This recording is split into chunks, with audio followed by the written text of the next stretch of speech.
ہم داستان ایمان فروشوں کے مصنف محترم التمش کے ممنون ہیں، جنہوں نے حکایت میں صلاح الدین ایوبی کے دور کی کہانیوں کا سلسلہ شروع کیا۔ ہم ان کی پہلی 8 کہانیاں پیش کر رہے ہیں۔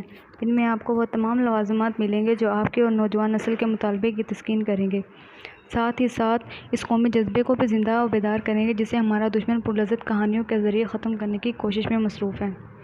ان 8 کہانیوں کے متعلق مختصر کچھ عرض کر دینا ضروری ہے۔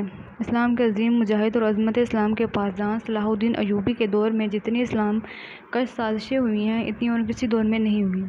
صلیبیوں اور یہودیوں نے مسلمان امرا اور فوجی کمانڈر کو ہاتھ میں لے کر صلاح الدین ایوبی اور نور الدین زنگی کے خلاف استعمال کرنے کے لیے جہاں بے دریغ دولت استعمال کی، وہاں اپنی جوان اور خوبصورت لڑکیوں کو خصوصی ٹریننگ دے کر مکمل بے حیائی سے استعمال کیا۔ انہوں نے دیکھ لیا تھا کہ صلاح الدین ایوبی کو میدان جنگ میں شکست دینا آسان نہیں۔ صلاح الدین ایوبی کا طریقہ جنگ ایسا تھا کہ صلیبی جنگی طاقت کے افراط اور برتری کے باوجود شکست کھا جاتے تھے۔ چنانچہ انہوں نے سلطنت اسلامیہ میں خصوصاً مصر میں، جس کی عمارت اور فوجی قیادت صلاح الدین ایوبی کے ہاتھ میں تھی، جاسوسی، تخریب کاری اور اس وقت کے نوجوان نسل کی کردار کشی کی مہم تیز کر دی۔ دولت اور عورت کو خوب استعمال کیا اور صلاح الدین ایوبی کی باقی کمان انتظامیہ میں غدار پیدا کر دیے۔ یہ تمام ایمان فروش تھے۔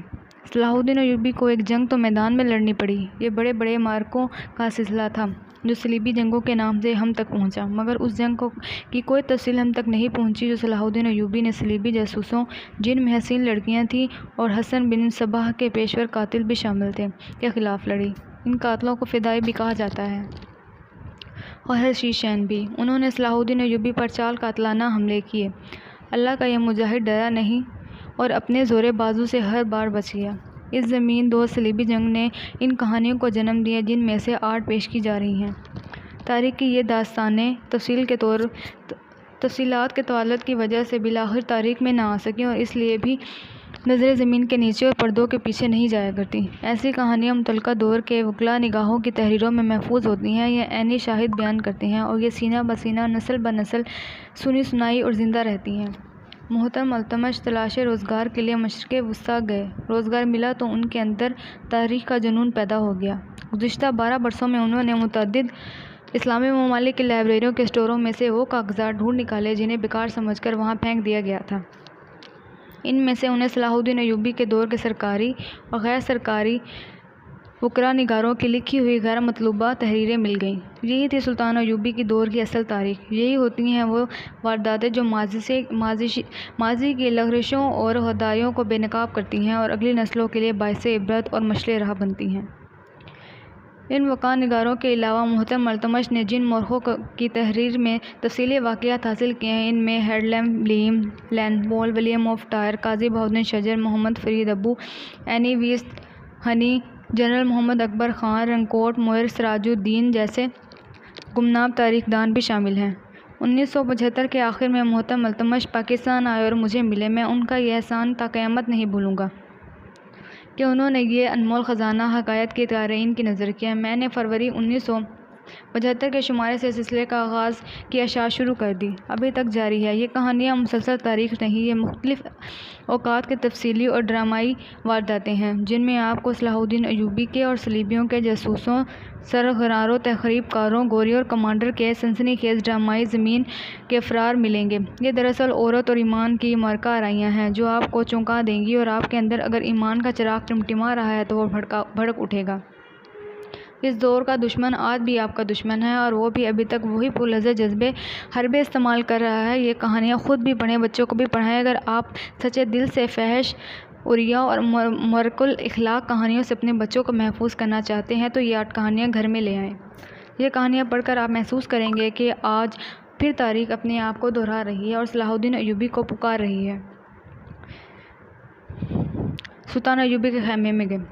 تم پرندوں سے دل بہلایا کرو، سپاہ گیری ان آدمیوں کے لیے خطرناک کھیل ہے جو عورت اور شراب کا دل دادا ہو۔ یہ الفاظ اپریل 1175 میں صلاح الدین ایوبی نے اپنے چچا زاد بھائی خلیفہ الصالح کے ایک امیر سیف الدین کو لکھے تھے۔ ان دونوں نے صلیبیوں کو دیر پروردہ اور زیر جواہرات کا لالچ دیا اور صلاح الدین ایوبی کو شکست دینے کی سازش کی۔ صلیبی یہی چاہتے تھے۔ انہوں نے حملہ کیا۔ الصالح اور سیف الدین نے اس کی مدد کی۔ صلاح الدین ایوبی نے ان سب کو شکست دی۔ امیر سیف الدین اپنا مال و متاع چھوڑ کر بھاگ گیا۔ اس کے ذاتی خیمگاہ سے رنگ برنگے پرندے، حسین اور جوان لڑکیاں، گانے والیاں، ساز اور سیزے اور شراب کے مٹکے برآمد ہوئے۔ صلاح الدین ایوبی نے پرندوں کو، ناچنے گانے والیوں کو اور ان کے سازندوں کو رہا کر دیا اور امیر سیف الدین کو اس مضمون کا خط لکھا: تم دونوں نے کفار کی پشت پناہی کر کے ان کے ہاتھوں میرا نام و نشان مٹانے کی ناپاک کوشش کی ہے، مگر یہ نہ سوچا کہ تمہاری یہ سازش عالم اسلام کا بھی نام و نشان مٹا سکتی ہے۔ تم اگر مجھ سے حسد کرتے تھے تو مجھے قتل کروا دیتے۔ تم مجھ پر 2 قاتلانہ حملے کروا چکے ہو، دونوں ناکام رہے۔ اب ایک اور کوشش کر کے دیکھ لو، جو ہو سکتا ہے کامیاب ہو جاؤ۔ اگر تم مجھے یہ یقین دلا دو کہ میرا سر میرے تن سے جدا ہو جائے تو اسلام اور زیادہ سربلند ہوگا، تو رب کعبہ کی قسم میں تمہاری تلوار سے اپنا سر کٹا لوں گا اور تمہارے قدموں میں رکھ دینے کی وصیت کروں گا۔ میں تمہیں صرف یہ بتا دینا چاہتا ہوں کہ کوئی غیر مسلم مسلمان کا دوست نہیں ہو سکتا۔ تاریخ تمہارے سامنے ہے، اپنا ماضی دیکھو۔ شاہ فرنیک اور ریمانڈ جیسے اسلام دشمن صلیبی تمہارے دوست اس لیے بنے کہ تم نے انہیں مسلمانوں کے خلاف میدان میں اترنے کی شہ دی اور مدد کی۔ اگر وہ کامیاب ہو جاتے تو ان کا اگلا شکار تم ہوتے اور اس کے بعد ان کا یہ خواب بھی پورا ہو جاتا کہ اسلام صفِ ہستی سے مٹ جائے۔ تم جنگجو قوم کے فرد ہو، فن سپاہ گیری تمہارا قومی پیشہ ہے۔ ہر مسلمان اللہ کا سپاہی ہے، مگر ایمان اور کردار بنیادی شرط ہے۔ تم پرندوں سے ہی دل بہلایا کرو۔ سپاہ گیری اس آدمی کے لیے خطرناک کھیل ہے جو عورت اور شراب کی لذت کا دل دادا ہو۔ میں تم سے درخواست کرتا ہوں کہ میرے ساتھ تعاون کرو اور میرے ساتھ جہاد میں شریک ہو جاؤ۔ اگر یہ نہ کر سکو تو میری مخالفت سے باز آ جاؤ، میں تمہیں کوئی سزا نہیں دوں گا۔ اللہ تمہارے گناہ معاف کرے، آمین۔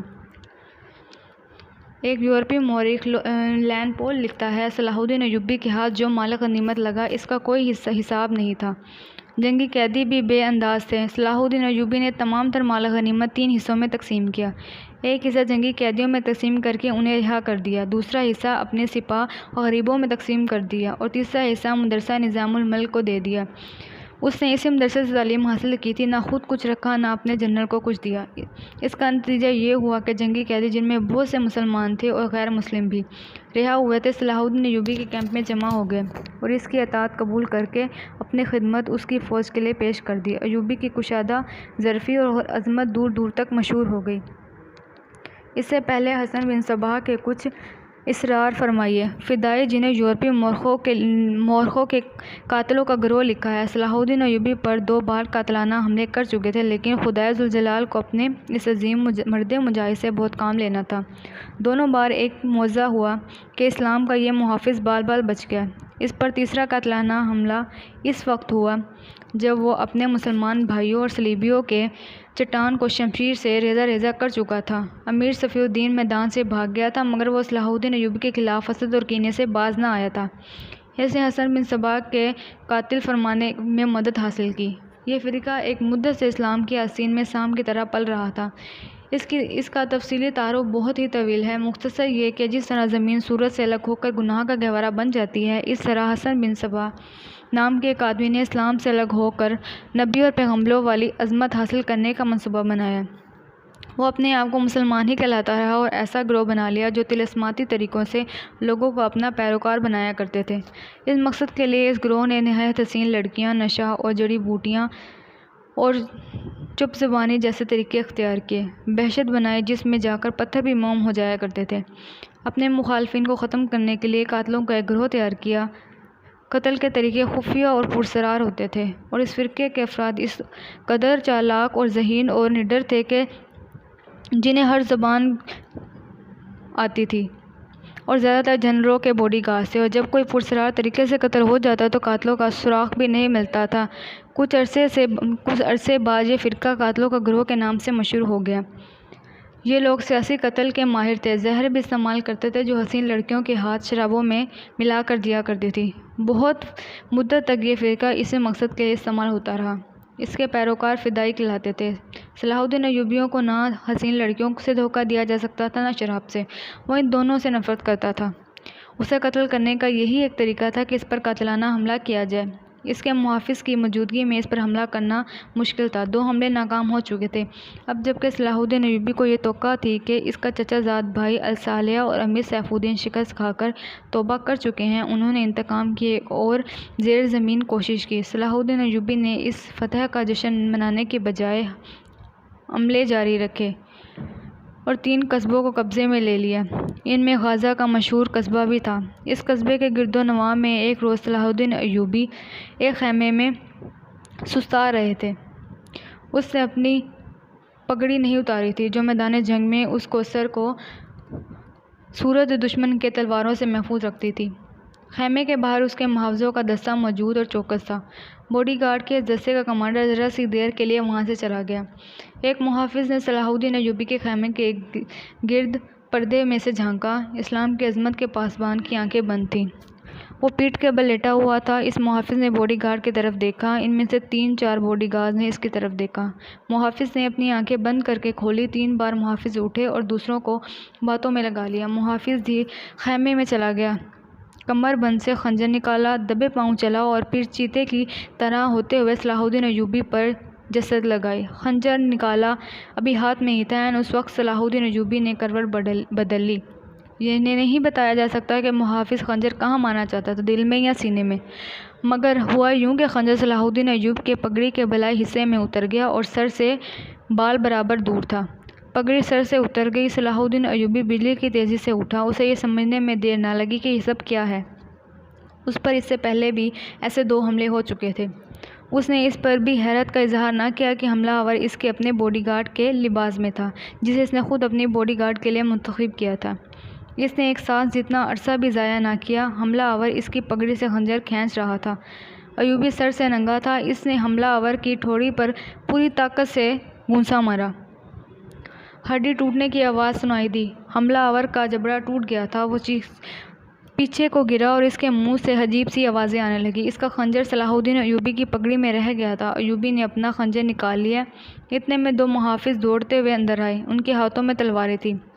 صلاح الدین ایوبی نے انہیں کہا کہ اسے زندہ پکڑ لو، مگر یہ دونوں محافظ صلاح الدین ایوبی پر ٹوٹ پڑے۔ صلاح الدین ایوبی نے ایک خنجر سے 2 تلواروں کا مقابلہ کیا۔ یہ مقابلہ 1-2 منٹ کا تھا کیونکہ تمام باڈی گارڈ اندر آ گئے تھے۔ صلاح الدین ایوبی یہ دیکھ کر حیران رہ گئے کہ اس کے باڈی گارڈ 2 حصوں میں تقسیم ہو کر ایک دوسرے کو لہو لہان کر رہے ہیں۔ اسے چونکہ معلوم نہیں تھا کہ ان میں سے کون سا دشمن ہے اور کون سا دوست، اس معرکے میں شریک نہ ہو سکا۔ کچھ دیر بعد اس باڈی گارڈ میں سے چند ایک مارے گئے، کچھ بھاگ گئے اور بعض زخمی ہو کر بے حال ہو گئے، اور انکشاف ہوا کہ دستے میں جو صلاح الدین ایوبی کی حفاظت پر مامور تھا 7 محافظ فدائی تھے جو صلاح الدین ایوبی کو قتل کرنا چاہتے تھے۔ انہوں نے اس کام کے لیے صرف ایک فدائی خیمے میں بھیجا تھا۔ اندر صورتحال بدل گئی، چنانچہ باقی بھی بھاگ گئے۔ اصل محافظ بھی اندر گئے۔ وہ صورتحال سمجھ گئے اور صلاح الدین ایوبی بچ گیا۔ اس نے اپنے پہلے حملہ آور کی شہرک پر تلوار کے ٹوک رکھ کر پوچھا کہ وہ کون ہے اور اسے کس نے بھیجا ہے۔ سچ بولنے کے بدلے صلاح الدین ایوبی نے اسے جان بخشی کا وعدہ کیا۔ اس نے بتا دیا کہ وہ فدائی ہے اور اسے حملہ کرنے کے لیے گورنر نے بھیجا ہے۔ اصل کہانی سنانے سے پہلے یہ ضروری معلوم ہوتا ہے کہ اس واقعات سے پہلے کے دور کو دیکھا جائے۔ صلاح الدین ایوبی کے نام، اس کی عظمت اور تاریخ اسلام میں اس کے مقام اور کارناموں سے کون واقف نہیں؟ ملت اسلامیہ تو اسے بھول ہی نہیں سکتی۔ دنیا بھی اسے ہمیشہ یاد رکھے گی، لہٰذا یہ ضروری معلوم نہیں ہوتا کہ صلاح الدین ایوبی کا شجرہ نسب تفصیل سے بیان کیا جائے۔ ہم جو کہانیاں سنتے ہیں وہ اس نوعیت کی ہے جس کی وسعت کے لیے تاریخ کا دامن تنگ ہوتا ہے۔ یہ تفصیلات و واقعات نگاروں اور قلم کاروں کی ریکارڈ کی ہوئی ہوتی ہیں، کچھ سینہ بہ سینہ اگلی نسل تک پہنچتی ہیں۔ تاریخ کے دامن میں صلاح الدین ایوبی کے صرف کارنامے محفوظ کیے گئے ہیں۔ ان سازشوں کا ذکر بہت کم آیا ہے جو اپنوں نے اس کے خلاف کی، اور اس کی بڑھتی ہوئی شہرت اور عظمت کو داغدار کرنے کے لیے اسے ایسی لڑکیوں کے جال میں پھنسانے کی بار بار کوشش کی گئی جن کا حسن میں طلسماتی اثر تھا۔ تاریخ اسلام کا یہ حقیقی ڈرامہ 23 اپریل 1149 کے روز سے شروع ہوتا ہے جب صلاح الدین ایوبی کو مصر کا وائسرائے اور فوج کا کمانڈر ان چیف بنایا گیا۔ اسے اتنا بڑا رتبہ ایک تو اس لیے دیا گیا کہ وہ حکمران خاندان کا نونہال تھا، دوسرے اس لیے کہ ادال عمر میں ہی اس نے فن حرب و ضرب کا ماہر ہو گیا تھا۔ سپہ گیری ورثے میں ملی تھی۔ اس کے ذہن میں حکمرانی کے معنی بادشاہی کے نہیں تھے، اسلام کی پاسبانی اور قوم کی عظمت اور فلاح و بہبودی تھی۔ اس کا جب شعور بیدار ہوا تو پہلی خلش یہ محسوس کی کہ مسلمان حکمرانوں میں نہ صرف یہ کہ اتحاد نہیں ہے بلکہ وہ ایک دوسرے کی مدد سے بھی گریز کرتے ہیں۔ وہ عیاش ہو گئے ہیں۔ شراب اور عورت نے جہاں ان کی زندگی رنگین بنا رکھی ہے، وہاں عالم اسلام اور خدا کے اس عظیم مذہب کا مستقبل تاریخ ہو گیا ہے۔ ان امیروں اور ان کے وزیروں اور مشیروں کے حرم غیر مسلم لڑکیوں سے بھرے ہوئے تھے۔ زیادہ تر لڑکیاں یہودی اور عیسائی تھیں جنہیں خاص تربیت دے کر ان حرموں میں داخل کیا گیا تھا۔ غیر معمولی حسن اور اداکاری میں کمال رکھنے والی یہ لڑکیاں مسلمان حکمرانوں اور سربراہوں کے کردار اور قومی جذبے کو دیمک کی طرح کھا رہی تھیں۔ اس کا نتیجہ یہ نکلا تھا کہ صلیبی جنگیں، جن میں فرنیک خاص طور پر قابل ذکر ہے، مسلمانوں کی سلطنتوں کے ٹکڑے ہڑپ کرتے چلے جا رہے تھے، اور بعض مسلم حکمران شاہ فرنیک اور سالانہ ٹیکس پر جزیہ ادا کر رہے تھے جن کی حیثیت ہونڈا ٹیکس کی سی تھی۔ صلیبی اپنی جنگی قوت کے رعب سے اور چھوٹے موٹے حملوں سے حکمرانوں کو ڈراتے رہتے تھے۔ کچھ علاقے پر قبضہ کر لیتے، تاوان اور ٹیکس وصول کرتے۔ ان کا مقصد یہ تھا کہ آہستہ آہستہ دنیا اسلام کو ہڑپ کر لیا جائے۔ مسلمان حکمران اپنی رعایا کا خون چوس کر ٹیکس دیتے تھے۔ ان کا مقصد یہ تھا کہ انہیں عیش و عشرت میں پریشان نہ کیا جائے۔ فرقہ پرستی کے بیج بو دیے گئے تھے۔ ان میں سب سے زیادہ خطرناک فرقہ حسن بن صباح کا تھا، جو صلاح الدین ایوبی کی جوانی سے ایک صدی پہلے معرض وجود میں آیا۔ یہ مفاد پرستوں کا فرقہ تھا، بے حد خطرناک اور پراسرار۔ یہ لوگ اپنے آپ کو فدائی کہلاتے تھے، جو بعد میں حشیشین کے نام سے مشہور ہوئے تھے، کیونکہ وہ حشیشین نام کی ایک نشہ آور شے سے دوسروں کو اپنے جال میں پھنساتے تھے۔ صلاح الدین ایوبی نے مدرسہ نظام الملک میں تعلیم حاصل کی۔ یاد رہے کہ نظام الملک دنیائے اسلام کی ایک سلطنت کے وزیر تھے۔ یہ مدرسہ انہوں نے قائم کیا تھا جس میں اسلامی تعلیم دی جاتی تھی اور بچوں کو اسلامی نظریات اور تاریخ سے بہروبر کیا جاتا تھا۔ ایک مورخ ابن العطر کے مطابق نظام الملک حسن بن صباح کے فدائیوں کا پہلا شکار ہوئے، کیونکہ وہ رومیوں کو توسیع پسندی کی راہ میں چٹان بنے ہوئے تھے۔ رومیوں نے 191 میں انہیں فدائیوں کے ہاتھوں قتل کروا دیا۔ ان کا مدرسہ قائم رہا۔ صلاح الدین ایوبی نے وہیں تعلیم حاصل کی۔ اس عمر میں اس نے سپاہ گیری کی تربیت اپنے بزرگوں سے لی۔ نور الدین زنگی نے اسے جنگی چالیں سکھائیں، ملک کے انتظامات کا سبق دیا اور ڈپلومیسی میں مہارت دی۔ اس تعلیم و تربیت نے اس کے اندر وہ جذبہ پیدا کر دیا جس نے آگے چل کر اسے صلیبیوں کے لیے بجلی بنا دیا، اور پُلے جوانی میں ہی اسے وہ ذہانت اور اہلیت حاصل ہو گئی جو ایک سالار اعظم کے لیے ضروری ہوتی ہے۔ صلاح الدین ایوبی نے فن حرب و ضرب میں جاسوسی، کمانڈر اور گریلا آپریشن کو خصوصی اہمیت دی۔ اس نے دیکھ لیا تھا کہ صلیبی جاسوسی کے میدان میں آگے نکل گئے ہیں اور وہ مسلمانوں کے نظریات پر نہایت کارگر حملے کر رہے ہیں۔ صلاح الدین ایوبی نظریات کے محاذ پر لڑنا چاہتا تھا جس میں تلوار استعمال نہیں ہوتی۔ اس کہانی میں آگے چل کر آپ دیکھیں گے کہ اس کی تلوار کا وار تو گہرا ہوتا ہی تھا، اس کی محبت کا وار اس سے کہیں زیادہ گہرا ہوتا تھا۔ اس کے لیے تحمل، بردباری کی ضرورت ہوتی ہے، اور اس نے ادائل عمر میں ہی اپنے آپ میں پیدا کر لی تھی۔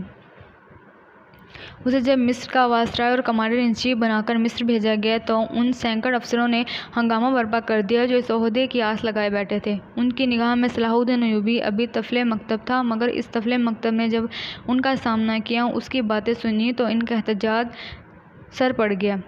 مورخ لیان پول کے مطابق صلاح الدین ایوبی ڈسپلن کا بڑا ہی سخت ثابت ہوا۔ اس نے تفریحی، عیاشی اور آرام کو اپنے لیے اور اپنی افواج کے لیے حرام قرار دیا تھا۔ اس نے اپنی دماغی اور جسمانی توپوں کو صرف اس مقصد پر مرکوز کر دیا تھا کہ سلطنت اسلامیہ کو مستحکم کرنا ہے اور صلیبیوں کو اس سرزمین سے نکالنا ہے۔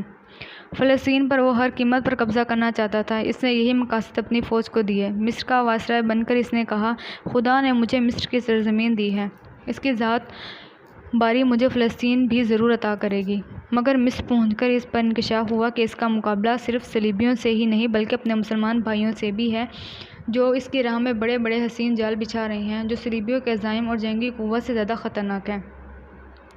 مصر میں صلاح الدین ایوبی کا استقبال جن روما نے کیا، ان میں ناجی نام کا ایک سالار خصوصی اہمیت کا حامل ہے۔ ایوبی نے سب کو سر سے پاؤں تک دیکھا۔ اس کے ہونٹوں پر مسکراہٹ اور زبان پر پیار و محبت کی چاشنی تھی۔ بعض پرانے افسران نے اسے ایسی نگاہوں سے دیکھا جن میں طنز تھی اور کوہر تھا اور صلاح الدین ایوبی کے صرف نام سے واقف تھے، اس کے متعلق یہ جانتے تھے کہ وہ حکمران خاندان کا فرد اور اپنے چچا کا جانشین ہے۔ وہ یہ بھی جانتے تھے کہ نور الدین زنگی کے ساتھ اس کا کیا رشتہ ہے۔ ان کی نگاہوں میں صلاح الدین ایوبی کی اہمیت بس اس کے خاندان کی بدولت تھی۔ یہ اس وجہ سے انہوں نے اسے اہمیت دی تھی کہ وہ مصر کا فوجی وائسرائے بن کر آیا تھا۔ اس کے سوا انہوں نے صلاح الدین ایوبی کا کوئی وقت نہ دی۔ ایک بوڑھے افسر نے اپنے ساتھ کھڑے افسر کے کان میں کہا، بچہ ہے، اسے ہم پال لیں گے۔ مورخ اور اس وقت کے وقار نگار یہ نہیں بتا سکتے کہ صلاح الدین ایوبی نے ان لوگوں کی نظریں بھانپ لی تھیں یا نہیں۔ وہ استقبال کرنے والے اس ہجوم میں بچہ لگ رہا تھا۔ البتہ جب وہ ناجی کے سامنے مصافحہ کے لیے رکا تو ایوبی کے چہرے پر تبدیلی سی آ گئی تھی۔ وہ ناجی سے ہاتھ ملانا چاہتا تھا لیکن ناجی جو اس کے باپ کی عمر کا تھا سب سے پہلے دربار خوشامدیوں کی طرح جھکا، پھر ایوبی سے بغل گیر ہوا۔ اس نے ایوبی کی پیشانی چوم کر کہا، میرے خون کا آخری قطرہ بھی تمہاری جان کی حفاظت کے لیے ہے۔ تم میرے پاس زنگی اور شرکا کی امانت ہو۔ میری جان عظمت اسلام سے زیادہ قیمتی نہیں۔ صلاح الدین ایوبی نے ناجی کا ہاتھ چوم کر کہا، اپنے خون کا ایک قطرہ سنبھال کر رکھیے، صلیبی سیاہ گھٹاؤں کی امانت چاہ رہے ہیں۔ ناجی جواب میں مسکرایا جیسے صلاح الدین ایوبی نے کوئی لطیفہ سنایا ہو۔ صلاح الدین ایوبی تجربے کار سالار کی مسکراہٹ کو غالباً نہیں سمجھ سکا۔ ناجی فاطمی خلافت کا پرزور سالار تھا۔ وہ مصر میں باڈی گارڈز کا کمانڈر تھا جس کی نفری 50,000 تھی اور ساری کی ساری نفری سوڈانی تھی۔ یہ فوج اس دور کے جدید ہتھیاروں سے مسلح تھی اور یہ فوج ناجی کا ہتھیار بن گئی تھی جس کے زور پر وہ بے تاج بادشاہ بنا بیٹھا تھا۔ وہ سازشوں اور مفاد پرستی کا دور تھا۔ اسلامی دنیا کی مرکزیت ختم ہو چکی تھی۔ صلیبیوں کی بھی نہایت دلکش تخریب کاریاں شروع ہو چکی تھیں۔ زبردستی اور طیش کا دور دورہ تھا۔ جس کے پاس ذرا سی بھی طاقت تھی اسے وہ اپنے اقتدار کے تحفظ کے لیے اور دولت سمیٹنے کے لیے استعمال کرتا تھا۔ سوڈانی باڈی گارڈز فوج کا کمانڈر ناجی مصر میں حکمرانوں اور دیگر سربراہوں کے لیے دہشت بنا ہوا تھا۔ خدا نے اسے ساز دماغ دیا تھا۔ اسے اس دور کا بادشاہ ساز کہا جاتا ہے۔ بنانے اور بگاڑنے میں خصوصی مہارت رکھتا تھا۔ اس نے صلاح الدین ایوبی کو دیکھا تو اس کے چہرے پر بالکل اسی طرح مسکراہٹ آ گئی جس طرح کمزور سی بھیڑ کو دیکھ کر بھیڑیے کے دانت نکل آتے ہیں۔ ایوبی اس زہر خند کو نہ سمجھ سکا۔ اس کے لیے سب سے زیادہ اہم آدمی ناجی ہی تھا کیونکہ وہ 50,000 باڈی گارڈز کا کمانڈر تھا اور صلاح الدین ایوبی کو اس فوج کی بہت زیادہ ضرورت تھی۔ صلاح الدین ایوبی سے کہا گیا تھا کہ حضور بڑی لمبی مسافت سے تشریف لائے ہیں، آرام کر لیں۔ تو اس نے کہا، میرے سر پر جو دستاویزات رکھ دی گئی ہیں میں اس کی اہل نہ ہوں۔ اس دستار نے میرا آرام اور میری نیند ختم کر دی ہے۔ کیا آپ حضرات مجھے اس چھت کے نیچے نہیں لے جائیں گے جہاں میرے فرائض میرا انتظار کر رہے ہیں؟ کیا حضور کام سے پہلے طعام پسند نہیں فرمائیں گے؟ اس کے نائب نے پوچھا۔ صلاح الدین ایوبی نے کچھ سوچا اور ان کے ساتھ چل پڑا۔ لمبے ترنگے قومی ہیکل باڈی گارڈز اس عمارت کے سامنے دور دور تک کھڑے تھے جن میں کھانے کا انتظام کیا گیا تھا۔ ایوبی نے اس گارڈ کی قربت اور مشاہر دیکھی تو اس کے چہرے پر رونق آ گئی، مگر یہ رونق دروازے میں قدم رکھتے ہی غائب ہو گئی۔ وہاں 4 نوجوان لڑکیاں جن کے جسموں میں زہر شکن لچک اور شانوں میں بکھرے ہوئے ریشمی بالوں میں قدرت کا حسن نمایاں ہوا تھا، ہاتھوں میں پھولوں کی پتیوں سے بھری ہوئی خوشنما ٹوکریاں اٹھائے کھڑی تھیں۔ انہوں نے صلاح الدین ایوبی کے راستے میں پتیاں بکھیرنی شروع کر دیں اور اس کے ساتھ دف کی تال پر طاؤس، رباب اور شہنائیوں کا مسحور کن نغمہ ابھرا۔ ایوبی نے راستے میں پھولوں کی پتیاں دیکھ کر قدم پیچھے کر لیے۔ ناجی اور اس کا نائب اس کے دائیں بائیں تھے۔ وہ دونوں جھک گئے اور اسے آگے چلنے کی دعوت دی۔ یہ وہ انداز تھا جسے مغل بادشاہوں نے ہندوستان میں رائج کیا تھا۔ صلاح الدین ایوبی پھولوں کی پتیاں مسلنے نہیں آیا۔ ایوبی نے ایسی مسکراہٹ سے کہا جو ان لوگوں نے پہلے کم ہی کسی کی ہونٹوں سے دیکھی تھی، ہم حضور کے راستے میں آسمان سے تالے بھی نوچ کر بچھا سکتے ہیں۔ ناجی نے کہا، اگر میری راہ میں کچھ بچانا چاہتے ہو تو وہ ایک ہی چیز ہے جو میرے دل کو بھاتی ہے۔ صلاح الدین ایوبی نے کہا، آپ حکم دیں۔ نائب نے کہا، وہ کون سی چیز ہے جو حضور کے دل کو بھاتی ہے؟ صلیبیوں کی لاشیں۔ صلاح الدین ایوبی نے مسکرا کر کہا، مگر فوراً ہی اس کی مسکراہٹ غائب ہو گئی۔ اس کی آنکھوں سے شعلے نکلنے لگے۔ اس نے دھیمی آواز میں جس میں قہر برپا تھا، مسلمانوں کی زندگی پھولوں کی سیج نہیں، جانتے نہیں جو صلیبی سلطنت اسلامیہ کو چوہوں کی طرح کھا رہے ہیں، وہ جانتے ہو کہ وہ کیوں کامیاب ہو رہے ہیں؟ صرف اس لیے کہ ہم نے پھولوں کی پتیوں پر چلنا شروع کر دیا ہے۔ ہم نے اپنی بچیوں کو ننگا کر کے ان کی عظمتیں رون ڈالی ہیں۔ میری نظریں فلسطین پر لگی ہوئی ہیں، تم میری راہ میں پھول بچھا کر مصر سے بھی اسلام کا پرچم اتروا دینا چاہتے ہو۔ اس نے سب کو ایک نظر دیکھا اور دبدبے سے کہا، اٹھا لو یہ پھول میرے راستے سے، میں نے ان پر قدم رکھا تو میری روح کانٹوں سے چھلنی ہو جائے گی۔ ہٹا دو لڑکیوں کو میرے راستے سے، کہیں ایسا نہ ہو کہ میری تلوار ان کے دلکش سنہری بالوں میں الجھ کر بیکار ہو جائے۔ حضور کی جاؤ وحشت، مجھے حضور نہ کہو۔ صلاح الدین ایوبی نے بولنے والے کو یوں ٹوک دیا جیسے تلوار سے کسی کا گردن کاٹ دی ہو۔ اس نے کہا، حضور وہ تھے جن کا تم کلمہ پڑھتے ہو اور جن کا میں غلام ہوں، میری جان فدا ہے اس حضور پر جن کا پیغام میرے سینے میں دفن ہے۔ میں یہی پیغام لے کر مصر میں آیا ہوں۔ یہ پیغام چھین کر بحر روم میں ڈبو دینا چاہتے ہو، شراب میں غرق کر دینا چاہتے ہو۔ میں بادشاہ بن کر نہیں آیا۔ لڑکیاں کسی کے اشارے پر پھولوں کی پتیاں سمیٹ کر وہاں سے ہٹ گئی تھیں۔ صلاح الدین ایوبی تیزی سے دروازے کے اندر چلا گیا۔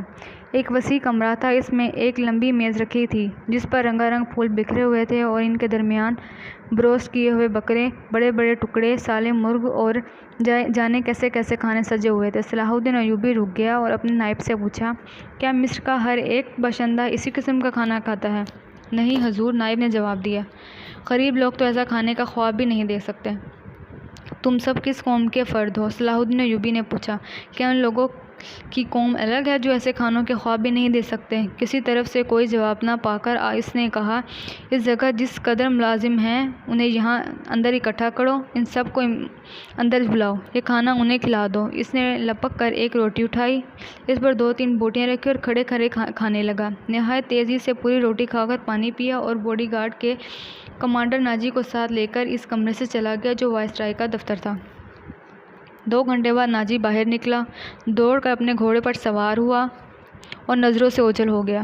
رات ناجی کے خاص کمرے میں اس کے 2 کمانڈر جو اس کے مقتدر اور ہمزار تھے اس کے پاس بیٹھے شراب پی رہے تھے۔ ناجی نے کہا، جوانی کا جوش ہے، تھوڑے دنوں میں ٹھنڈا ہو جائے کر دوں گا۔ کمبخت جو بھی بات کرتا ہے کہتا ہے رب کعبہ کی قسم، صلیبیوں کو سلطنت اسلامیہ سے باہر نکال کر دم لوں گا۔ صلاح الدین ایوبی، ایک کمانڈر نے طنزیہ کہا، اتنا بھی نہیں جانتا کہ سلطنت اسلامیہ کا دم نکل چکا ہے، اسے سوڈانی حکومت کریں گے۔ کیا آپ نے اسے بتایا نہیں کہ 50,000 کا لشکر سوڈانی ہے؟ دوسرے کمانڈر نے ناجی سے پوچھا، اور یہ لشکر جسے وہ اپنی فوج سمجھتا ہے صلیبیوں کے خلاف نہیں لڑے گا؟ تمہارا دماغ ٹھکانے پر ہے؟ ناجی نے اسے کہا، میں اسے یقین دلا دوں گا کہ یہ 50,000 سوڈانی شیر اسے اس کے اشارے پر صلیبیوں کے پرخچے اڑا دیں گے۔ لیکن ناجی چپ ہو کر سوچ میں پڑ گیا۔ لیکن کیا اس نے مجھے حکم دیا ہے کہ مصر کے باشندوں کو اس فوج میں تیار کرو؟ ناجی نے کہا، اس نے کہا کہ ایک ہی ملک کے فوج مناسب نہیں ہوتی، وہ مصر کے لوگوں کو بھرتی کر کے ہماری فوج میں شامل کرنا چاہتا ہے۔ تو آپ نے کیا جواب دیا؟ میں نے کہا کہ آپ کے حکم کی تعمیل ہوگی۔ ناجی نے جواب دیا، مگر میں ایسے حکم کی تعمیل نہیں کروں گا۔ مزاج کا کیسا ہے؟ ضد کا پکا معلوم ہوتا ہے، ناجی نے جواب دیا۔ آپ کی دانش و تجربے کے سامنے تو وہ کچھ بھی نہیں لگتا، دوسرے کمانڈر نے کہا۔ نیا امیر مصر بن کے آیا ہے، کچھ روز یہ نشہ طاری رہے گا۔ میں یہ نشہ اترنے نہیں دوں گا، ناجی نے کہا، اسے اس نشے میں مدمست کر کے ماروں گا۔ بہت دیر تک یہ تینوں صلاح الدین ایوبی کے خلاف باتیں کرتے رہے اور اس مسئلے پر غور کرتے رہے کہ اگر صلاح الدین ایوبی نے ناجی کے بےتاج بادشاہی کے لیے خطرہ پیدا کر دیا تو وہ کیا کارروائی کریں گے۔ ادھر صلاح الدین ایوبی اپنے نائبین کو سامنے بٹھا کر یہ ذہن نشین کرا رہے تھے کہ وہ حکومت کرنے نہیں آیا اور نہ کسی کو حکومت کرنے دے گا۔ اس نے انہیں کہا کہ اسے جنگی طاقت کی ضرورت ہے اور اس نے یہ بھی کہا کہ اسے یہاں کا فوجی ڈھانچہ بالکل پسند نہیں۔ 50,000 باڈی گارڈ سوڈانی ہیں۔ ہمیں ہر خطے کے باشندے کو یہ حق دینا ہے کہ وہ ہماری فوج میں آئیں، اپنے جواہر دکھائیں اور مال غنیمت میں سے اپنا حصہ وصول کریں۔ یہاں کے عوام کا معیار زندگی اسی طریقے سے بلند کیا جا سکتا ہے۔ صلاح الدین ایوبی نے انہیں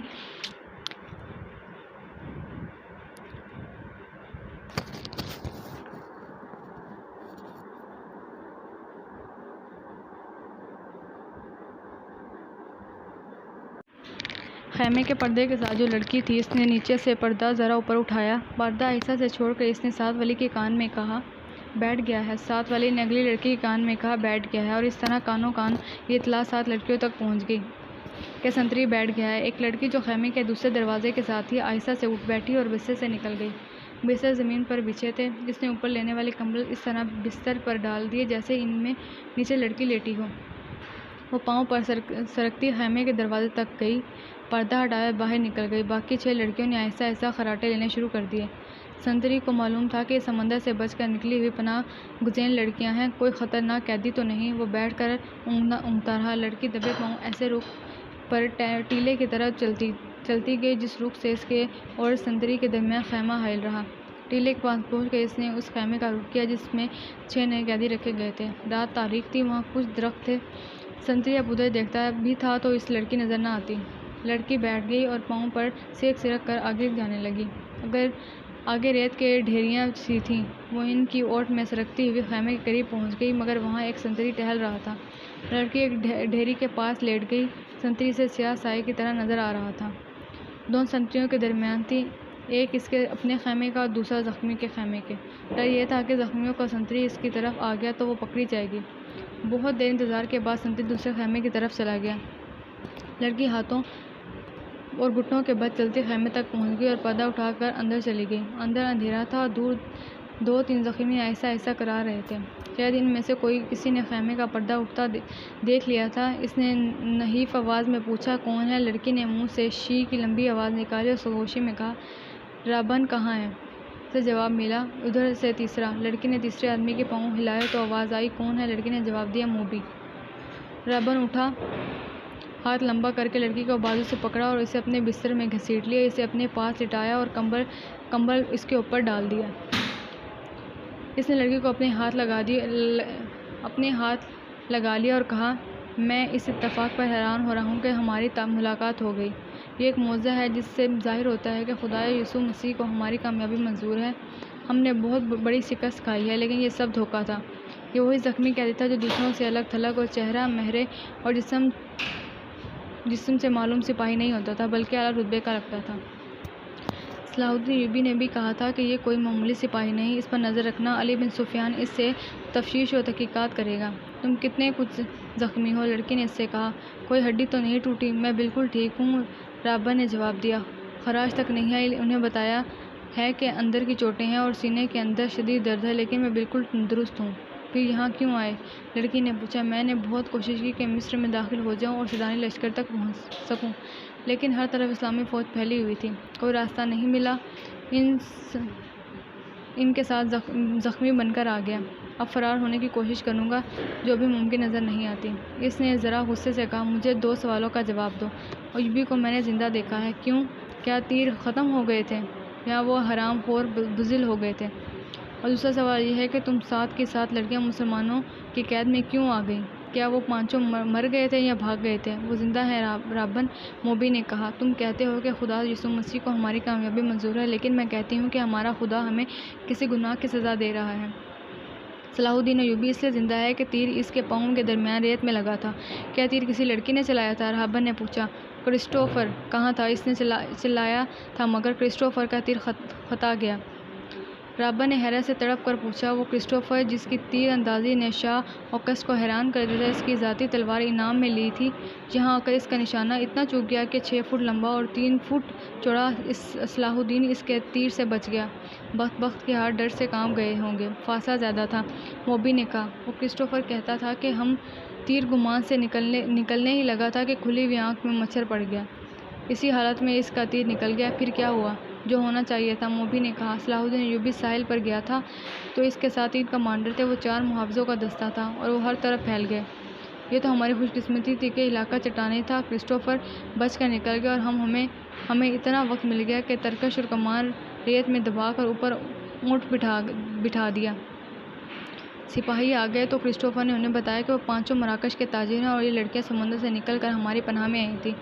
مسلمان سپاہیوں نے ہمارے سامان کی تلاشی لی، انہیں تجارتی سامان کے سوا کچھ نہ ملا، وہ ہم سب کو سلطان ایوبی کے سامنے لے آئے۔ ہم نے یہ ظاہر کیا کہ ہم سلسلے کی زبان کے سوا اور کوئی زبان نہیں جانتے۔ کرسٹوفر نے ایوبی سے کہا ہے کہ وہ ہماری زبان جانتا ہے۔ ہم 7 لڑکیوں نے گھبراہٹ اور خوف پیدا کر لیا۔ موبی نے رہبن کو وہ ساری باتیں سنائی جو سلطان ایوبی کے ساتھ ہوئی تھی۔ یہ 7 لڑکیاں اور 5 آدمی جو مراکشی تاجروں کے بھیس میں تھے، حملے سے 2 روز پہلے ساحل پر اتارے گئے تھے۔ پانچوں آدمی صلیبیوں کے تجربہ کار جاسوسوں اور کمانڈر تھے۔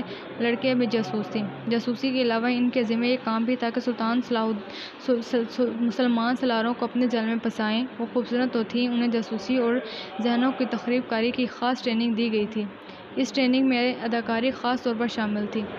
5 مردوں کا یہ مشن تھا کہ صلاح الدین ایوبی کو ختم کرنا اور ناجی کے ساتھ رابطہ کرنا۔ یہ لڑکیاں مصر کی زبان روانی سے بول سکتی تھیں، لیکن انہوں نے ظاہر نہیں کیا۔ رابن اس شعبے کا سربراہ اسے ناجی تک پہنچاتا تھا، مگر صلاح الدین ایوبی اور علی بن سفیان کی چال نے یہاں کے حالات کا رخ بدل دیا۔ کیا تم صلاح الدین ایوبی کو جال میں نہیں پھانس سکتے؟ رہبر نے پوچھا۔ ابھی تو یہاں پہلی رات ہے، موبی نے کہا۔ اس نے ہمارے متعلق جو فیصلہ دیا ہے، اگر وہ سچے دل سے دیا ہے تو اس کا مطلب یہ ہے کہ وہ مرد نہیں پتھر ہے۔ اگر اسے ہمارے ساتھ کوئی دلچسپی ہوتی تو کسی ایک لڑکی کو اپنے خیمے میں بلا لیتا۔ اسے قتل کرنا بھی آسان نہیں۔ وہ ایک ہی بار ساحل پر آیا تھا، مگر تیر خطا گیا۔ وہ سالاروں اور محافظوں کے نرخے میں رہتا ہے اور ادھر ایک سنتری ہمارے سر پر کھڑا رہتا ہے۔ اور محافظوں کے پورے دستے نے صلاح الدین ایوبی کے خیمے کو گھیر رکھا تھا۔ وہ پانچوں کہاں ہیں؟ رابن نے پوچھا۔ تھوڑی دور ہیں، موبی نے جواب دیا۔ وہ ابھی یہیں رہیں گے تھوڑی دیر۔ رابن نے کہا، اس شکست نے مجھے پاگل کر دیا ہے۔ میرے زمین پر اتنا بوجھ آ پڑا ہے جسے اس شکست کی ذمہ داری مجھ پر عائد ہوتی ہے۔ سلیب پر ہاتھ رکھ کر حلف تو سب سے لیا گیا تھا، لیکن ایک سپاہی کے حلف میں اور میرے حلف میں زمین اور آسمان جتنا فرق ہے۔ میرے رتبے کو سامنے رکھو، میرے فرائض کو دیکھو۔ آدھی جنگ مجھے زمین کے نیچے سے اور پیٹھ کے پیچھے سے وار کر کے جیتنی تھی، مگر میں اور تم 7 اور 5 اپنا فرض ادا نہیں کر سکے۔ مجھ سے یہ سلیب جواب مانگ رہی ہے۔ اس نے گلے میں ڈالی ہوئی سلیب ہاتھ میں لے کر کہا، نہیں، اسے اپنے سینے سے جدا نہیں کر سکتا۔ اس نے موبی کے سینے پر ہاتھ پھیر کے اس کی سلیب ہاتھ میں لے کر کی اور کہا، تم اپنے ماں باپ کو دھوکہ دے سکتی ہو، اس سلیب سے آنکھیں نہیں چرا سکتی۔ اس ماں باپ کو دھوکہ دے سکتی ہو، اس سلیب سے آنکھ نہیں چرا سکتی۔ اس نے جو فرض تمہیں سونپا ہے وہ پورا کرو۔ خدا نے تمہیں جو حسن دیا ہے وہ چٹانوں کو ابھار کر تمہیں راستہ دے گا۔ میں تمہیں پھر کہتا ہوں کہ ہماری اچانک اور غیر متوقع ملاقات اس بات کا ثبوت ہے کہ ہم کامیاب ہوں گے۔ ہمارے لشکر بحر روم کے اس پار اکٹھے ہو رہے ہیں۔ جو مر گئے سو مر گئے، جو زندہ ہیں وہ جانتے ہیں کہ یہ شکست نہیں، دھوکہ تھا۔ تم اپنے خیمے میں واپس آ جاؤ اور ان لڑکیوں سے کہہ دو کہ خیمے میں نہ پڑی رہیں، بار بار صلاح الدین ایوبی سے ملیں، اس کے سالاروں سے ملیں، بے تکلفی پیدا کریں، مسلمان ہو جانے کا جھانسا دیں۔ آگے وہ جانتے ہیں کہ انہیں کیا کرنا ہے۔ سب سے پہلے تو یہ معلوم کرنا ہے کہ یہ ہوا کیا ہے، موبی نے کہا۔ سوڈانیوں نے یہی دھوکہ دیا ہے، میں یقین کے ساتھ کچھ نہیں کہہ سکتا، رابن نے کہا۔ میں نے حملے سے بہت پہلے مصر میں پھیلائے ہوئے اپنے جاسوسوں سے جو معلومات حاصل کی تھی وہ یہ ہے کہ صلاح الدین ایوبی کو سوڈانیوں کے 50,000 محافظ لشکر پر بھروسہ نہیں، حالانکہ ہر مسلمان کے واسطۂ مصر کی اپنی فوج ہے۔ ایوبی نے آ کر مصر کی فوج تیار کر لی۔ سوڈانی ان میں شامل نہیں ہونا چاہتے۔ ان کے کمانڈر ناجی نے ہم سے مدد طلب کی تھی۔ میں نے اس کا خط دیکھا تھا اور میں نے تصدیق کی تھی کہ یہ خط ناجی کا ہی ہے اور اس میں کوئی دھوکہ نہیں، مگر ہمارے ساتھ ہماری تاریخ کا سب سے بڑا دھوکہ ہوا ہے۔ مجھے یہ معلوم کرنا ہے کہ کیسے ہوا، کس نے کیا۔ میں یہ چھان بین کے بغیر واپس نہیں جا سکتا۔ شاہ اگسٹ نے بڑے فخر سے کہا تھا کہ میں مسلمانوں کے گھروں کے اندر کے بھید معلوم کر کے ان کی بنیادیں ہلا دوں گا۔ اب تصور کرو موبی شہنشاہ کے دل پر کیا گزر رہی ہوگی۔ مجھے سزائے موت سے کم کیا سزا دیں گے، صلیب کا قہر مجھ پر الگ نازل ہوگا۔ میں سب جانتی ہوں، موبی نے کہا۔ جذباتی باتیں نہ کرو، عمل کی بات کرو۔ مجھے بتاؤ میں کیا کروں۔ رابن کے اعصاب اپنا فرض اور شکست کا احساس اس حد تک غالب تھا کہ اسے یہ بھی احساس نہیں تھا کہ موبی جیسی دلکش لڑکی، جس کے ایک ایک نقش اور جسم کے انگ میں شراب کا طلسم بھرا ہوا تھا، اس کے سینے سے لگی ہوئی ہے، اور اس کے ریشم جیسے ملائم اور لمبے بال اس کے آدھے چہرے کو ڈھانپے ہوئے تھے۔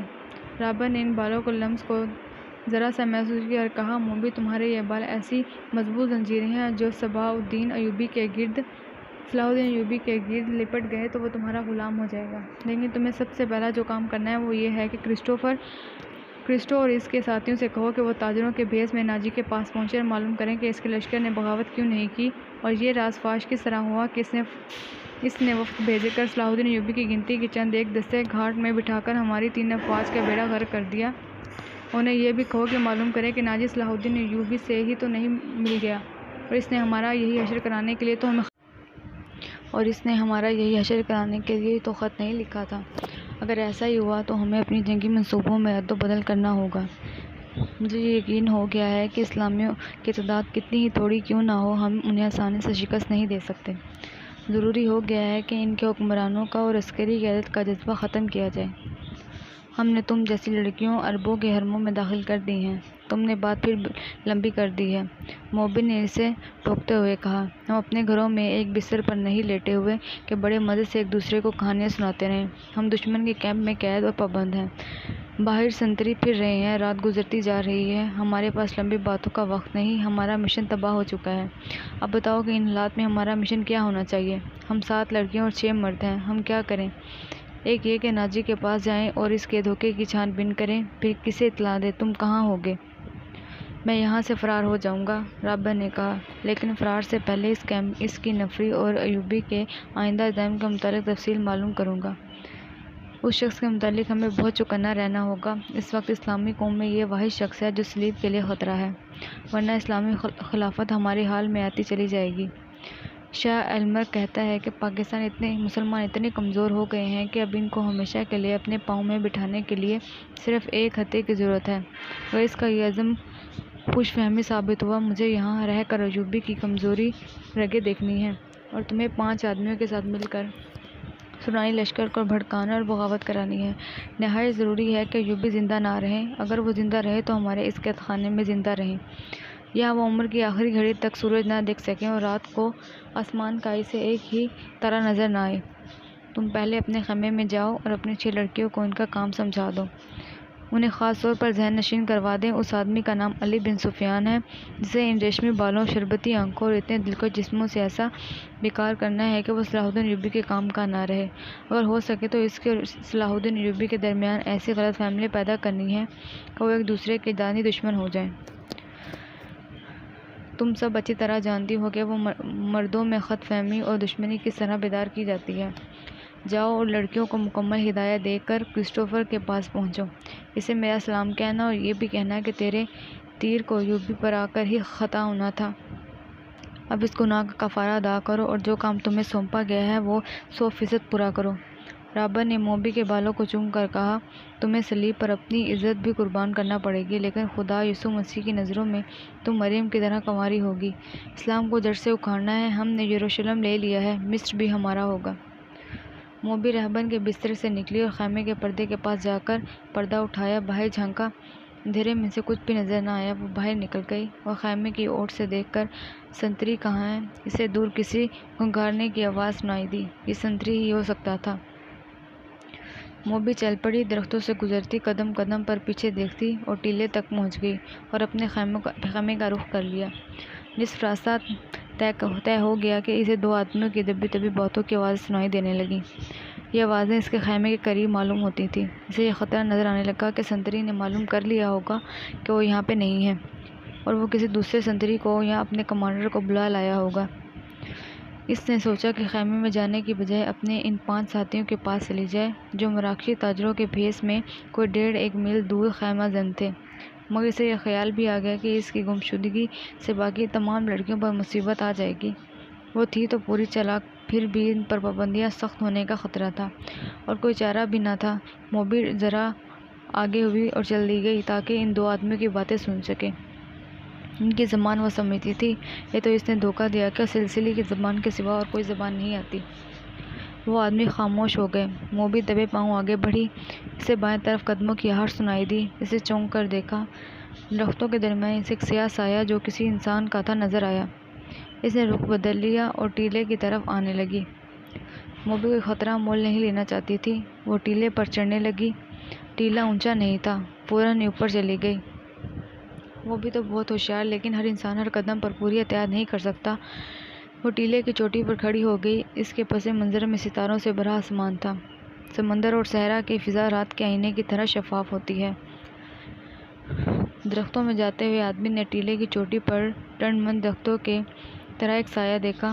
موبی نے پہلے اس آدمی کی طرف دیکھا، اس کے بال کھلے ہوئے تھے جنہیں اس نے ہاتھ سے پیچھے کیا، اس کی ناک، سینے کا ابھار اور لمبا لبادہ تاریکی میں بھی راز کو فشا کرنے لگا۔ یہ آدمی رات کے سنتروں کا کمانڈر تھا۔ وہ آدمی رات کے وقت کیمپ کی گشت پر نکلا اور سنتروں کو دیکھتا پھر رہا تھا۔ یہ سنتریوں کا تبدیلی کا وقت تھا، کماندار اس لیے زیادہ چوکس کہ سلطان ایوبی 3 سالاروں کے ساتھ کیمپ میں موجود تھا۔ سلطان ڈسپلن کا بڑا ہی سخت تھا، ہر کسی کو خطرہ لگا رہتا تھا کہ سلطان رات کو اٹھ کر گشت پر آ جائے گا۔ کماندار سمجھ گیا کہ ٹیلے پر کوئی لڑکی کھڑی ہے۔ اسی شام کمانداروں کو خبردار کیا گیا کہ صلیبیوں نے جاسوسی اور تخریب کاری کے لیے لڑکیوں کو استعمال کرنا شروع کر دیا ہے۔ یہ لڑکیاں سرائے خانہ بدوشوں کے روپ میں بھی ہو سکتی ہیں اور ایسی غریب لڑکیوں کے بیس میں بھی جو فوجی کیمپوں میں کھانے کی بھیک مانگتے آئیں، اور یہ لڑکیاں اپنے آپ کو مغوی اور مظلوم ظاہر کر کے پناہ بھی مانگ لے سکتی ہیں۔ کماندار کو بتایا گیا تھا کہ آج 7 لڑکیاں سلطان کی پناہ میں آئی ہیں، جنہیں بظاہر رحم کر کے مگر انہیں متشبہ سمجھ کی پناہ میں لے لیا گیا ہے۔ اس کماندار نے یہ حکم سن کر اپنے ایک ساتھی سے کہا، اللہ کرے ایسی کوئی لڑکی مجھ سے پناہ مانگے، اور وہ دونوں ہنس پڑے۔ اب آدھی رات کے وقت جب سالار کیمپ سو رہا تھا، اسے ٹیلے پر ایک لڑکی کا قطر نظر آ رہا تھا۔ پہلے تو وہ ڈرا کہ یہ چڑیل یا جن ہو سکتا ہے۔ اس نے سنتری کو لڑکیوں کے خیمے پر کھڑا کر کے اسے بتایا تھا کہ اندر 7 لڑکیاں ہیں۔ اس نے پردہ اٹھا کر دیکھا تو دیکھتے ہی پیلی روشنی میں سے 7 بستر نظر آئے۔ ہر لڑکی کے منہ بھی کمبلوں میں ڈھانپ رکھا تھا، سردی زیادہ تھی۔ اس نے اندر جا کر یہ نہیں دیکھا کہ 7 بستر خالی ہیں اور اس پر کمبل اس طرح رکھے گئے ہیں جیسے ان کے نیچے لڑکی سوئی ہو۔ اسے معلوم نہیں تھا کہ 7ویں لڑکی ٹیلے پر اس کے سامنے کھڑی ہے۔ وہ کچھ دیر سوچتا رہا کہ اسے آواز دے یا اس تک خود جائے، یا اگر وہ جن چڑیل ہوئی تو اس کے غالب ہونے کا انتظار کرے۔ تھوڑی سی دیر کے انتظار کے بعد یہی لڑکی غائب نہ ہوئی، بلکہ وہ دور 3 قدم آگے چلی اور پھر پیچھے کو چل پڑی، پھر رک گئی۔ کماندار، جس کا نام فخر المصرع تھا، آہستہ آہستہ ٹیلے تک گیا اور کہا، کون ہو تم؟ نیچے آؤ۔ لڑکی نے ہرن کی طرح چوکڑی بھری اور ٹیلے کی دوسری طرف اتر گئی۔ فخر کو یقین آ گیا کہ وہ انسان ہے، جن چڑیل نہیں۔ وہ تنومند مرد تھا، ٹیلا اونچا نہیں تھا، وہ لمبے لمبے ڈگ بھرتا ٹیلے پر چڑھ گیا۔ ادھر بھی اندھیرا تھا۔ رات کی خاموشی میں اس لڑکی کے قدموں کی آہٹ سنائی دی۔ وہ ٹیلے سے دوڑتا ہوا نیچے اترا اور لڑکی کے پیچھے گیا۔ لڑکی اور تیز دوڑ پڑی۔ فاصلہ بہت کم تھا، لیکن فخر مرد تھا، فوجی تھا، چیتے کی رفتار سے دوڑتا رہا۔ ٹیلے کے پیچھے اونچی نیچی زمین، خشک جھاڑیاں اور کہیں کہیں کوئی درخت تھا۔ بہت سا دوڑ کر فخر المصرع نے محسوس کیا کہ اس کے آگے تو کوئی بھی نہیں۔ اس نے رک کر ادھر ادھر دیکھا۔ اسے اپنے پیچھے اور بہت سا بائیں کو لڑکی کے قدموں کی آہٹ سنائی دی۔ وہ تربیت یافتہ لڑکی تھی۔ جہاں اسے حسن اور شباب کے استعمال کی تربیت دی گئی تھی، وہاں اسے فوجی ٹریننگ بھی دی گئی تھی اور خنجر زنی کے داؤ بھی سکھائے گئے تھے۔ وہ ایک درخت کی اوٹ میں چھپ گئی تھی۔ فخر آگے گیا تو وہ دوسری طرف دوڑ پڑی۔ یہ تعاقب آنکھ میں چولی کی مانند تھا۔ فخر کو اندھیرا پریشان کر رہا تھا۔ موبی کے قدم خاموش ہو جاتے تو وہ رک جاتا، قدموں کی آواز سنائی دیتی تو وہ دوڑ پڑتا۔ غصے سے وہ باولا ہوا جا رہا تھا۔ اسے یہ جان لیا تھا کہ یہ کوئی جوان لڑکی ہے، اگر بڑی عمر کی ہوتی تو اتنی تیز اور اتنا زیادہ نہ بھاگ سکتی۔ تعاقب میں فخر 2 میل فاصلہ طے کر گیا۔ موبی نے جھاڑیوں اور اونچی نیچی زمین سے بہت فائدہ اٹھایا۔ اس کے مرد ساتھیوں کا ڈیرا قریب آ گیا تھا۔ وہ دوڑتی ہوئی وہاں تک جا پہنچی۔ اس نے اپنے آدمیوں کو آواز دی۔ وہ گھبرا کر جاگے اور خیمے سے باہر آئے۔ ایک نے مشال جلائی۔ یہ ڈنڈے کے سرے پر لپیٹے ہوئے کپڑے تھے۔ ان کی آنکھ کی روشنی بہت زیادہ تھی۔ تلوار سونت لی اور ہانپتا کانپتا ان کے سامنے جا کھڑا ہوا۔ اس نے دیکھا کہ یہ 5 آدمی لباس سے سفری تاجر نظر آتے ہیں اور مسلمان لگتے ہیں۔ لڑکی ان میں سے ایک کی ٹانگوں کو دونوں بازوؤں اور مضبوطی سے پکڑے بیٹھی ہوئی تھی۔ مشال کے ناچتے شعلے میں اس کے چہرے پر گھبراہٹ اور خوف نظر آ رہا تھا۔ اس کا سینہ ابھرا اور پیٹ رہا تھا۔ اس کی سانسیں بری طرح اکھڑی ہوئی تھیں۔ یہ لڑکی میرے حوالے کر دو، فخر المصرع نے حکم دیا۔ یہ ایک نہیں، ایک آدمی نے التجا کے لہجے میں جواب دیا۔ ہم نے تو 7 لڑکیاں آپ کے سلطان کے حوالے کی تھیں، آپ اسے لے جا سکتے ہیں۔ نہیں۔ موبی نے اس کی ٹانگوں کو اور مضبوطی سے پکڑتے ہوئے روتے ہوئے خوفزدہ لہجے میں کہا، میں اس کے ساتھ نہیں جاؤں گی۔ یہ لوگ عیسائیوں سے زیادہ وحشی ہیں۔ ان کا سلطان انسان نہیں، سانڈ ہے، درندہ ہے، اس سے میری ہڈیاں بھی توڑ دی ہیں۔ میں اس سے بھاگ کر آئی ہوں۔ کون سلطان؟ فخر نے حیران سا ہو کر پوچھا۔ وہی جسے تم صلاح الدین ایوبی کہتے ہو، موبی نے جواب دیا۔ وہ اب مصر کی عربی بول رہی تھی۔ یہ لڑکی جھوٹ بول رہی ہے، فخر نے کہا اور پوچھا، یہ ہے کون؟ تمہاری کیا لگتی ہے؟ اندر آ جاؤ دوست، باہر سردی ہے۔ ایک آدمی نے فخر سے کہا۔ تلوار نیام میں ڈال لو، ہم تاجر ہیں، ہم سے آپ کو کیا خطرہ ہو سکتا ہے؟ آؤ اس لڑکی کی بات سنیں۔ اس نے آنکھ بھر کر کہا، میں آپ کے سلطان کو مرد مومن سمجھتا تھا، مگر ایک خوبصورت اور لڑکی کو دیکھ کر وہ ایمان سے ہاتھ دھو بیٹھا۔ وہ باقی 6 لڑکیوں کا بھی یہی حشر کر رہا ہوگا۔ ان کا یہ حشر دور سالار نے کیا ہے۔ موبی نے کہا، شام کو ان بیچاریوں کو اپنے خیمے میں لے گئے تھے اور انہیں بے سود کر کے خیمے میں ڈال دیا۔ وہ خیمے میں بے ہوش پڑی تھی۔ فخرالمصری تلوار نیام میں ڈال کر ان کے ساتھ خیمے میں چلا گیا۔ اندر جا کر بیٹھے تو ایک آدمی نے آگ جلا کر قہوے کے لیے پانی رکھا اور اس میں سے جانے کیا کچھ ڈالتا رہا۔ دوسرے آدمی نے فخر سے پوچھا کہ اس کا رتبہ کیا ہے؟ اس نے بتایا کہ وہ کماندار اور عہدے دار ہے۔ انہوں نے اس کے ساتھ بہت سی باتیں کی جن میں انہوں نے اندازہ کر لیا کہ یہ شخص عام قسم کا سپاہی نہیں اور ذمہ دار فرد ہے۔ ذہین اور دلیر بھی ہے۔ ان لوگوں میں سے ایک نے، جن کا نام کرسٹوفر تھا، فخر کو 7 لڑکیوں کی بالکل وہی کہانی سنائی جو انہوں نے صلاح الدین ایوبی کو سنائی تھی۔ انہوں نے فخر کو یہ بھی بتایا کہ صلاح الدین ایوبی نے ان کے متعلق کیا کہا تھا۔ ان لڑکیوں نے سلطان کو یہ پیشکش بھی کی تھی کہ وہ اپنے گھروں کو تو واپس نہیں جا سکتی اور عیسائیوں کے پاس بھی نہیں جانا چاہتی، اس لیے وہ مسلمان ہونے کو تیار ہیں، بشرطیہ کوئی اچھے رتبے والے عسکری ان کے ساتھ شادی کر لیں۔ ہم نے سنا تھا کہ صلاح الدین ایوبی کردار کے لحاظ سے پتھر ہے۔ ہم ہر روز سفر پر رہنے والے تاجر ہیں، انہیں کہاں ساتھ لیے پھرتے؟ انہیں سلطان کے حوالے کر دیا گیا، مگر سلطان نے اس لڑکی کے ساتھ جو سلوک کیا وہ اس کی زبانی سن لو۔ فخرالمصری نے لڑکی کی طرف دیکھا تو لڑکی نے کہا، ہم بہت خوش تھیں کہ خدا نے ہمیں ایک فرشتے کی پناہ میں دے دیا ہے۔ سورج غروب ہونے کے بعد سلطان کا ایک محافظ آیا اور مجھے کہا کہ سلطان بلا رہا ہے۔ میں باقی 6 لڑکیوں کی نسبت ذرا زیادہ خوبصورت ہوں، مجھے توقع نہیں تھی کہ تمہارا ایوبی مجھے بری نیت سے بلا رہا ہے۔ میں چلی گئی۔ سلطان ایوبی نے شراب کی سراہی کھولی، ایک پیالہ اپنے آگے رکھا اور ایک مجھے دیا۔ میں عیسائی ہوں، شراب 100 بار پی ہے۔ بحری جہاز میں عیسائی کمانداروں نے میرے جسم کو کھلونا بنائے رکھا۔ صلاح الدین ایوبی بھی میرے جسم کے ساتھ کھیلنا چاہتا تھا۔ شراب اور مرد میرے لیے کوئی نئی چیز نہیں تھی، لیکن ایوبی کو میں فرشتہ سمجھتی تھی۔ میں اس کے جسم کو اپنے ناپاک جسم سے دور رکھنا چاہتی تھی، مگر وہ ان عیسائیوں سے بدتر نکلا جو مجھے بحری جہاز میں لائے تھے۔ وہ جب ان کا جہاز ڈوبنے لگا تو انہوں نے ہمیں ایک کشتی میں ڈال کر سمندر میں اتار دیا۔ ان میں سے کسی نے ہمارا ساتھ نہ دیا۔ ہمارے جسم اور ہڈیاں چٹکی ہوئی تھیں۔ خدا نے ہمیں بچا لیا اور اس آدمی کی پناہ میں پھینک دیا جو فرشتے کے روپ میں درندہ ہے۔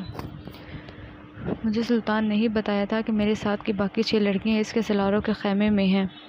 میں نے سلطان کے پاؤں پکڑ کر کہا، میرے ساتھ شادی کر لو۔ اس نے کہا کہ تم مجھے پسند کرتی ہو تو شادی کے بغیر تمہیں اپنے حرم میں رکھ لوں گا۔ اس نے میرے ساتھ وحشیوں کا برتاؤ کیا، شراب میں بدمست تھا، اس نے مجھے اپنے ساتھ لٹا لیا۔ جو ہی اس کی آنکھ لگی میں وہاں سے بھاگ گئی۔ اگر میری بات کا اعتبار نہ ہے تو اس کے محافظے سے پوچھ لو۔ اس دوران ایک آدمی نے فخر کو قہوہ پلایا۔ ذرا سی دیر بعد فخر کا مزاج بدلنے لگا۔ اس نے نفرت سے قہقہ لگایا اور کہا، ہمیں حکم دیتے ہیں کہ عورت اور شراب سے دور رہو اور خود شراب پی کر راتیں عورتوں کے ساتھ گزارتے ہیں۔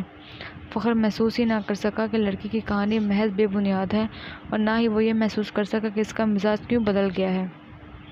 اسے حشیش پلا دی گئی تھی۔ اس پر ایسا نشہ طاری ہو چکا تھا کہ جسے وہ نشہ نہیں سمجھتا تھا۔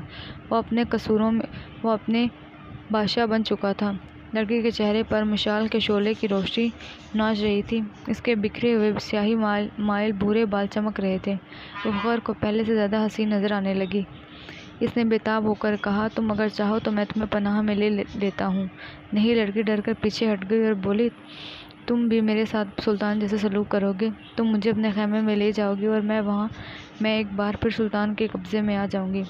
ہم تمہیں دوسری 6 لڑکیوں کو بھی بچانے کی سوچ رہے ہیں۔ ایک تاجر نے کہا، ہم ان کی عزت بچانا چاہتے تھے مگر ہم سے بھول ہوئی۔ فخرالمصری کی نگاہیں لڑکی پر جمی ہوئی تھی۔ اس نے اتنی خوبصورت لڑکی کبھی نہیں دیکھی تھی۔ خیمے میں خاموشی طاری ہو گئی جسے کرسٹوفر نے توڑا۔ اس نے کہا، تم عرب سے آئے ہو یا مصری ہو؟ مصری۔ فخر نے کہا، میں 2 جنگیں لڑ چکا ہوں، اس لیے مجھے یہ عہدہ دیا گیا ہے۔ سوڈانی فوج کہاں ہے جس کا سالار ناجی ہے؟ کرسٹوفر نے پوچھا۔ اس فوج کا ایک سپاہی بھی ہمارے ساتھ نہیں آیا، فخر نے جواب دیا۔ جانتے ہو ایسا کیوں ہوا ہے؟ کرسٹوفر نے کہا، سوڈانیوں نے صلاح الدین ایوبی کی عمارت اور کمان کو تسلیم نہیں کیا۔ وہ فوج اپنے آپ کو آزاد سمجھتی ہے۔ ناجی نے سلطان ایوبی کو بتا دیا تھا کہ وہ مصر سے چلے جائیں کیونکہ وہ غیر ملکی ہیں۔ اس سے ایوبی نے مصریوں کی فوج بنائی اور لڑانے کے لیے یہاں لے آیا۔ اس نے تم لوگوں کو شرافت اور نیکی کا جھانسا دیا اور خود عیش کر رہا ہے۔ کیا تمہیں مال غنیمت ملا ہے؟ اگر تمہیں ملا بھی تو سونے چاندی کے 2 ٹکڑے مل جائیں گے۔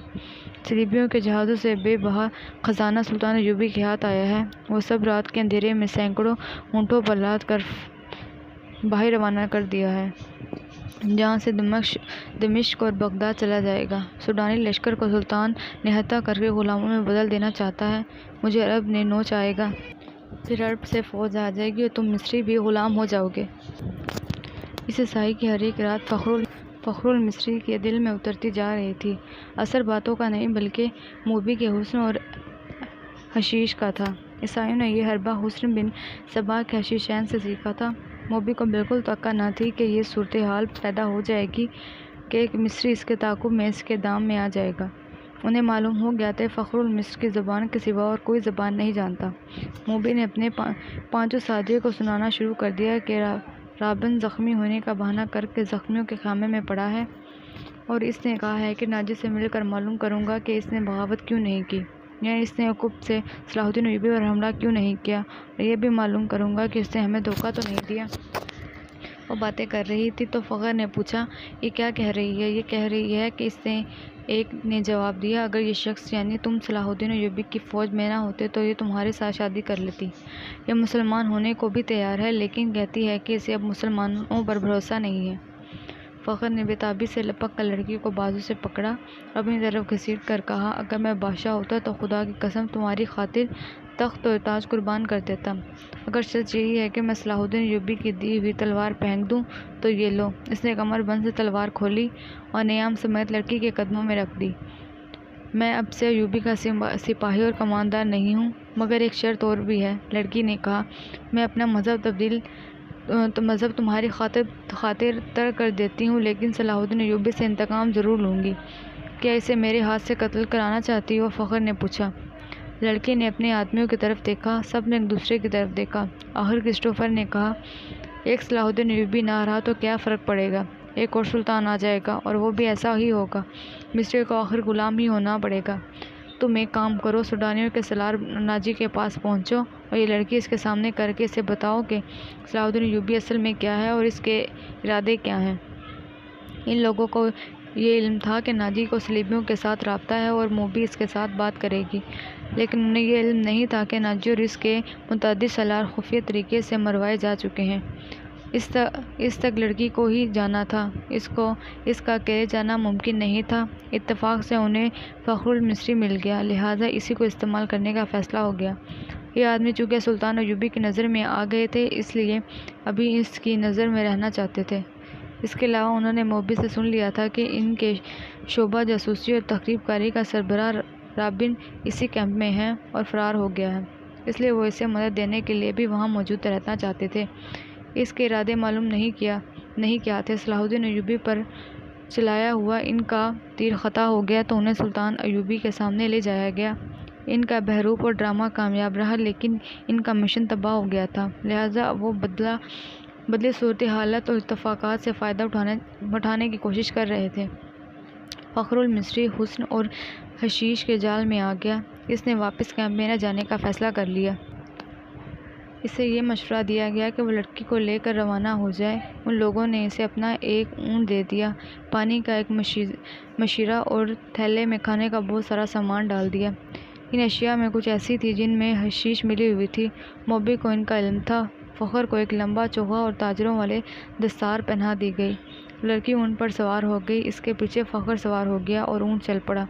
فخر گردش و پیش سے بے خبر تھا اور وہ اپنے ماضی سے بھی بے خبر ہو گیا تھا۔ صرف یہ احساس اس پر غالب تھا کہ روئے زمین کی حسین ترین لڑکی اس کے قبضے میں ہے، جس نے سلطان کو ٹھکرا کر اسے پسند کیا ہے۔